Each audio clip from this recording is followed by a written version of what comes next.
Okay, welcome to Anderson Training Systems, Phase 2 of Get on the Right Track Fitness Program. This is going to be the next level above the very base introductory level program. We're going to go ahead and show you all the exercises in the first day of the program. Then we're going to go ahead and break in. We'll show you the exercise from the second day of the program.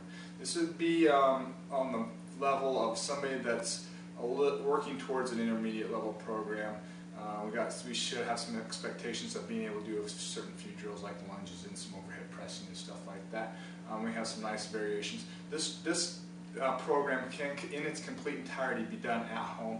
I'm actually shooting this in my home facility. You don't need any specialized machinery.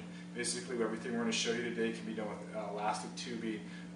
You don't even really need a bench, but we're going to show a bench today, dumbbells and body weight, and some kind of weighted implement along the lines of a barbell or something like that, depending on your level. Basically, the formatting of the program is we have a core or trunk drill, we have a set of strength drills, and then we also have a conditioning component at the end that consists of usually 1 to 3 drills. So let's go ahead and get started. On day 1, the core drill is a very simple drill that you really can't get enough of, and it's basically called a body plank. Body plank is simply starting on the floor position, elbows underneath shoulders. I use this in a staple of my programs all throughout, no matter what the level of the individual is. Feet extended behind, elbows right underneath the shoulders. The key here is to squeeze the cheeks real firmly. As long as you're squeezing the cheeks, you're getting a ton of work in the midsection or your trunk, core, whatever you'd like to call it. Once you start to do that, once you lose the contraction of your glutes or butt cheeks, you start to overarch the back. You'll start to get tension in the low back. What you need to do is immediately come back down and reset. So I'll show you what a reset will look like. You'll come back down to the floor. A good cue is to squeeze into the floor here, and then once you squeeze, lift off again and hold. Pretty simple drill. We want to keep everything nice and aligned. Elbows underneath the shoulders, like I said, up on the balls of your feet, and squeezing the cheeks. You should get a really strong contraction to the mid part of the body. And that's kind of the point of this drill. It's meant to start to teach you the integration of how that part of the body works and how it's going to be used in a dynamic situation throughout this program. Next drill is simply something we call an ISO split squat. ISO split squat, ISO in the prefix of that means that there's going to be some isometric contraction. Split squat is the name of the drill, which means that we're in a split stance and we're going to raise and lower it from that position. We're not moving back and forward like a lunging position, what we'll see later on. So split squat, we're going to take a nice large step forward. My general rule of thumb is take as big steps as you think you need to take, plus 6 inches. Everything squared to the front. We're going to contract the backside glute, and we're going to try to drop the front side hip towards the front side heel. Critical components here, keep the foot flat on the ground. We don't want to see any elevation at the heel level. We want to see that heel nice and flat. We want to see trunk tall. We don't want to be leaning and pressing on our legs. It does us no good here. It totally defeats the purpose. We lose our backside stretch. So what we're getting is a ton of strengthening exercise for the front side leg. We're getting a dynamic stretch here, and we're also working really good on our posture here. So I'm going to squeeze the cheek. I'm going to lower down. The goal is to get hip below the knee like I have it here. I'm just barely off the floor in this instance. I'm going to hold this for a 5 count. So it's going to be 1001, 1002, 1003, 1004, 1005. Then I'm going to come back up under nice control. I'm staying right in this position. If you want to alternate legs, that's fine.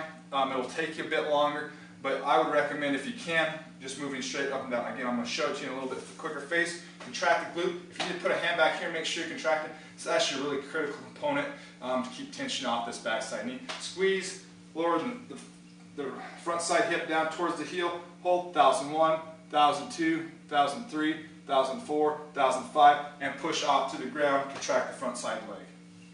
That's your ISO split squat. Obviously, you're going to do both legs on that.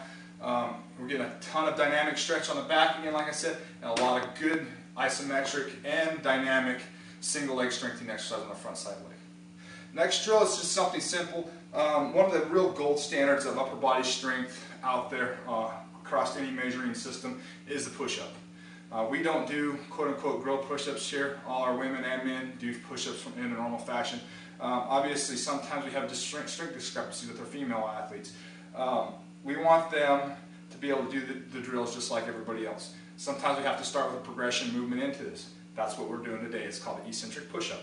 Eccentric push-up is nothing more than Starting in the top push-up position, again, hands, wrists, underneath shoulders, nice straight line. Obviously, we can see a little bit of carryover from our plank drill earlier on. We're going to hold this line. And all this is, and this is where people that are a little bit on the weak side have a little bit of trouble and hesitation, is you want to push the elbows out and lower the entire body to the ground in a single unit. If you're really a little bit on the weak side, you'll come to a point in the range of motion where you almost will fall.